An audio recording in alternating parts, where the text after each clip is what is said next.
बिस्मिल्लाहिर्रहमानिर्रहीम सल्लल्लाहु ताला अला मुहम्मद व अला आलिहि व सहबिहि व बारिक वसल्लम।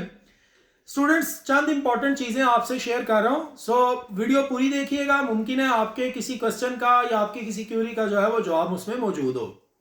सबसे पहली चीज़ तो ये, आप तमाम स्टूडेंट्स को मुबारक हो जो बच्चे पास हो चुके हैं। इनको अब आगे क्या करना चाहिए, पहले इस पर बात कर लेते हैं और उसके बाद फिर जो बच्चे फेल हैं या उनके कोई इश्यूज हैं तो उस पर भी बात करेंगे। आपके एनुअल एग्जाम्स वो कब हो रहे हैं, आपकी एडमिशन फी वगैरह कितनी होगी, एडमिशन कब जाएंगे, ये सारी चीज़ें कोशिश करेंगे इस वीडियो में कवर करें। तो जनाब अली, सबसे पहले तो ये है कि वो स्टूडेंट्स जो पास हो चुके हैं अब उनको क्या करना है। अब उसमें सबसे पहले है कैटेगरी। आपको ये डिफाइन करना है कि आप जो है वो लंबे टाइम के लिए जो है वो स्टडी के साथ इंगेज रहना चाहते हैं या कि शॉर्ट टाइम के लिए। मतलब लड़कियां हैं तो उनके पास अब ज़ाहिर है थोड़ा टाइम है, मुमकिन है वालदैन जो है वो शादी की तरफ जो है वो चले जाएं, तो फिर उनके पास ऑप्शन बड़ा अच्छा है और वो है अल्लामा इकबाल ओपन यूनिवर्सिटी का ऑप्शन कि वो अगर 5वें सेमेस्टर में घर बैठ के ही अपना बीएस मुकम्मल करना चाहती हैं तो वो अल्लामा इकबाल ओपन यूनिवर्सिटी के 5वें सेमेस्टर में एडमिशन ले लें। 5वां, 6वां, 7वां, 8वां 4 सेमेस्टर मुकम्मल करें, ग्रेजुएशन हो जाएगा। बीएस के 5वें सेमेस्टर में बीएस कॉमर्स में एडमिशन भी मिल सकता है या किसी भी बीएस में जो आपकी फील्ड से रिलेटेड है और यूनिवर्सिटी ऑफर भी कर रही है, आपको ये देखना पड़ेगा। अच्छा हाँ, कोई बच्चा ये समझता नहीं मैं अल्लामा इकबाल की तरफ नहीं जाना चाहता, करना तो यही 5वें सेमेस्टर में ही एडमिशन लेना चाहता हूँ, लेकिन रेगुलर किसी यूनिवर्सिटी में डिस्टेंस लर्निंग नहीं लेना चाहता, फिजिकल पढ़ना चाहता हूँ, तो हमारी जो अपनी पंजाब यूनिवर्सिटी है वो 5वें सेमेस्टर में एडमिशन ऑफर करती है, लेकिन वो अभी नहीं कर रही। वो कब करेगी, जाके अगस्त में, जून जुलाई अगस्त में जब वो अपने एडमिशन ओपन करेगी उस वक्त उसके आप 5वें सेमेस्टर में एडमिशन लेने के अहल होंगे। इसके अलावा प्राइवेट यूनिवर्सिटीज भी एडमिशन ऑफर करती हैं, वो भी आप सर्च कर सकते हैं इस हवाले से। बहरहाल ये मैंने खास तौर पे उन स्टूडेंट्स को बात बताई है जो घर बैठ के ही अपना बीएस मुकम्मल करना चाहते हैं, तो उनके पास अल्लामा इकबाल ओपन यूनिवर्सिटी का ऑप्शन है। इसके अलावा अगर आपके पास टाइम ज्यादा है तो आप जो है वो सीए की तरफ चले जाएं, एसीसीए की तरफ चले जाएं। सीए वालों को कुछ पेपर की एग्जाम्शन भी गालबन मिलती है बीकॉम की बेस पे, तो वो आपको कुछ पेपर्स की एग्जाम्शन मिल जाएगी, तो आपकी डिग्री जो है वो कंप्लीट जल्दी हो जाएगी। को 2-3 पेपर्स जो है वो आपको नहीं देने पड़ेंगे, जस्ट फीस सबमिट करवानी होगी, इक्विवेलेंट सर्टिफिकेट आपको मिल जाएगा। तो आप सीए की तरफ जा सकते हैं, लेकिन ये थोड़ा ज्यादा मेहनत तलब और लंबा काम है, लेकिन ज़ाहिर है जितनी ज़्यादा मेहनत है आप उसके बाद अर्न भी इतना ज़्यादा करेंगे, फ्रूट भी आपको उतना जो है वो मीठा जो है वो मिलेगा। तो बहरहाल अब बात करते हैं स्टूडेंट्स की, जिन स्टूडेंट की सैपली है। तो सैपली वाले स्टूडेंट कुछ तो ऐसे हैं जो फेड अप हो चुके हैं यूनिवर्सिटी से। वो कहते हैं हमने यूनिवर्सिटी ऑफ पंजाब से नहीं अब करना, पढ़ना है लेकिन किसी और यूनिवर्सिटी से, और पढ़ना भी प्राइवेट चाहते हैं। तो मेरे भाई आपके पास सिर्फ और सिर्फ ऑप्शन जो है वो अल्लामा इकबाल ओपन यूनिवर्सिटी का ही है। इसके अलावा आप प्राइवेट जो है वो किसी भी यूनिवर्सिटी से नहीं पढ़ सकते, रेगुलर ही एडमिशन लेना पड़ेगा।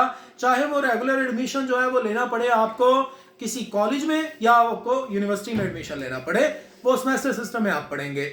और अल्लामा इकबाल ओपन यूनिवर्सिटी की तरफ जाएंगे तो ये भी सेमेस्टर सिस्टम ही है, और इसमें भी आप जो है वो घर बैठ के प्राइवेट जो है वो अपनी डिग्री मुकम्मल कर सकेंगे, एसोसिएट डिग्री 2 इयर्स की।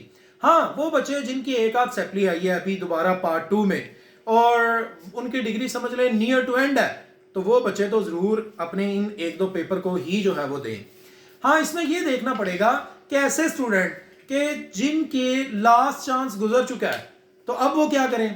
तो भाई अगर तो आपका पार्ट 1 का लास्ट चांस गुजरा है तो फिर तो आप ओपन यूनिवर्सिटी की तरफ जो है वो मूव कर सकते हैं, लेकिन अगर आपका लास्ट चांस गुजरा है पार्ट 2 का तो फिर आपको पार्ट 2 के सिर्फ सारे पेपर देने हैं। पार्ट 1 आपका क्लियर है, उसमें मेहनत करके पार्ट 2 के पेपर दे के तो आप जो है वो उम्मीद है इंशाल्लाह पास हो जाएंगे। ऐसे तमाम स्टूडेंट जिनकी पार्ट 1 में 2 सैपलीज हैं वो पार्ट 2 का एडमिशन भी अभी साथ में भिजवाएंगे और पार्ट 1 की 2 सैपलीज का एडमिशन भी साथ में भिजवाएंगे।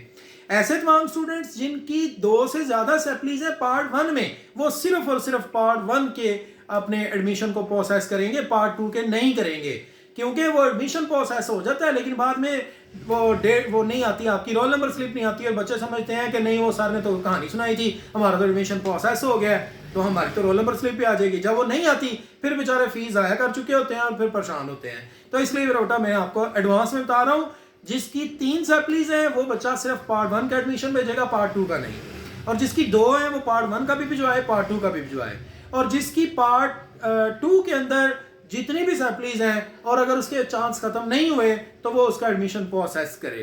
ठीक है जी। अब कुछ स्टूडेंट्स ऐसे हैं कि जिनका अभी तक रिजल्ट शो नहीं हो रहा, फी लिखा आ रहा है।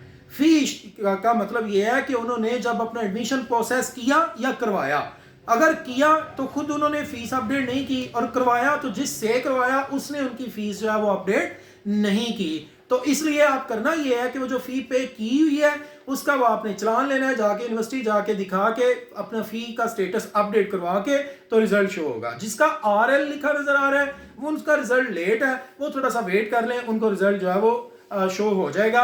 जिस तरह कल भी मैंने आपको बताया था कि बहुत सारे लोग तो ये कह रहे थे कि जनाब नहीं वो पता नहीं यूनिवर्सिटी ने रजिस्ट्रेशन कैंसिल कर दी है तो सारे लोग फेल हैं, तो ये सारी बातें थी। तो जनाब अब ऐसा वो कुछ भी नहीं था, यूनिवर्सिटी ने बाद में आहिस्ता आहिस्ता रिजल्ट जो है वो शो करने शुरू कर दिए, वेबसाइट का इशू था।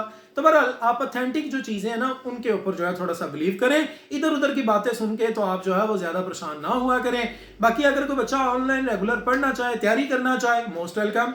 मेरी जो है वो ऑनलाइन जूम एप्लीकेशन के ऊपर जो है वो क्लासेस होती हैं, प्रॉपर डिजिटल व्हाइट बोर्ड के जरिए से हम पढ़ते हैं। जो पढ़ते हैं वो स्टूडेंट को साथ में रिकॉर्डिंग की सूरत में भी डेली मिल जाता है, जिसके फ़ायदा ये होता है कि वो कभी भी उसको रिवाइज जो है वो कर सकता है। और आप इंशाल्लाह ऐसे ही फील करेंगे जैसे आप जो है वो फिजिकल क्लास में ही पढ़ रहे हैं। बाकी मजीद अगर आपकी कोई क्यूरी हो तो आप जो है वो कमेंट करके पूछ सकते हैं। कीप वॉचिंग आफ्ताब बताई।